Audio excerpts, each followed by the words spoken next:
রাকসু হল সংসদ ও সিনেট ছাত্র প্রতিনিধি নির্বাচন উপলক্ষে নির্বাচনের প্রচার প্রচারণায় সরগরম পুরো বিশ্ববিদ্যালয় ক্যাম্পাস। এ বিষয়ে আরও জানাতে ক্যাম্পাস থেকে যুক্ত হচ্ছেন প্রতিনিধি বুলবুল হাবিব।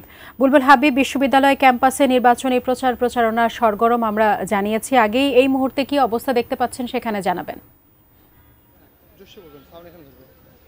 আসলে যেহেতু আজকে চতুর্থ দিন চলছে প্রচার প্রচারণায় এবং আমরা দেখেছি যে প্রার্থীরা কিন্তু একদম তাদের যে প্রচার প্রচারণা সেটা চালিয়ে যাচ্ছে এবং বিশেষ করে যেহেতু এখন ক্লাস আওয়ার চলছে এবং প্রার্থীদের একাডেমিক ভবনগুলোতে প্রধানত টার্গেট থাকে প্রচার প্রচারণায় এবং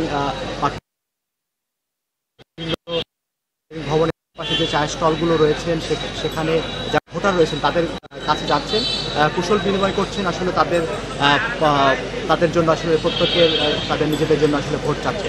তো যেহেতু আসলে এই একটা পরিস্থিতি অবস্থা চলছে এবং আমরা দেখেছি যে বেশ একটা উৎসবমুখর পরিবেশে এই ভোটের যে আমেজ সেটা পুরো ক্যাম্পাস জুড়ে রয়েছে এবং ভোটারদের মধ্যে যেমন একটা উৎসবমুখরতা রয়েছে, একই সাথে প্রার্থীরাও কিন্তু আসলে তাদের ভিতরে চাপ থাকলেও তারা কিন্তু আসলে সেই উৎসব মুখরতার মধ্য দিয়েই প্রচার প্রচারণা চালাচ্ছেন। এখন পর্যন্ত আমরা যেহেতু নির্বাচন কমিশনের কাছে কোনো ধরনের কেউ আনুষ্ঠানিকভাবে অভিযোগ করেনি, আমরা এমনটি জেনেছি এবং এই প্রচার প্রচারণাই কিন্তু আসলে ক্যাম্পাসে একদম সরগরম অবস্থায় রয়েছে। যেহেতু আজকে চতুর্থ দিন চলছে এবং 11টি প্যানেল তারা প্রতিদ্বন্দ্বিতা করছেন, এর বাহিরে স্বতন্ত্র প্রার্থী রয়েছেন। মোট রাকসু নির্বাচনে 247 জন প্রার্থী, এর বাহিরে আপনার সিনেট হল সংসদের প্রত্যেকটা হলে হলে কিন্তু হলের যারা হল সংসদে প্রার্থী তারা কিন্তু তাদের প্রত্যেকটা হলে হলে তাদের প্রচার প্রচারণা সেই কার্যক্রম চালাচ্ছেন। সেখানে আসলে 597 জন প্রার্থী 17টি হলে তারা প্রতিদ্বন্দ্বিতা করছেন।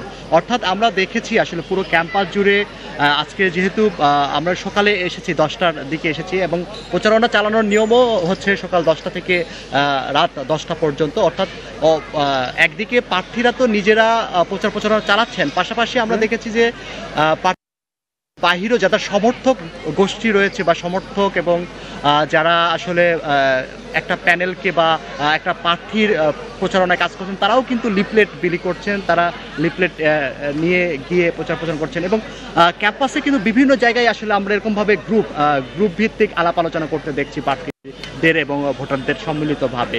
অর্থাৎ একটা যে ক্যাম্পাসের পুরো ক্যাম্পাস জুড়ে যে একটা সরগরম অবস্থা এবং নির্বাচনী হওয়া সেটা বলা যায় যে পুরো ক্যাম্পাস জুড়ে রয়েছে। তো যেহেতু এখন প্রচার প্রচারণা চলছে এবং এখানে যেহেতু 17টি কেন্দ্রে ভোট অনুষ্ঠিত হবে এবং 990টি বুথে অনুষ্ঠিত হবে, নির্বাচন কমিশনও তাদের যে প্রস্তুতি সেই প্রস্তুতি ইতিমধ্যে অনেকটা এগিয়ে নিয়ে আসছেন এবং আস্তে আস্তে সব বাকি কাজগুলো করছেন। তো এ ছিল এখান থেকে সাজিয়া যে নির্বাচনী আমেজ পুরো ক্যাম্পাস জুড়ে বইছে তার খবর।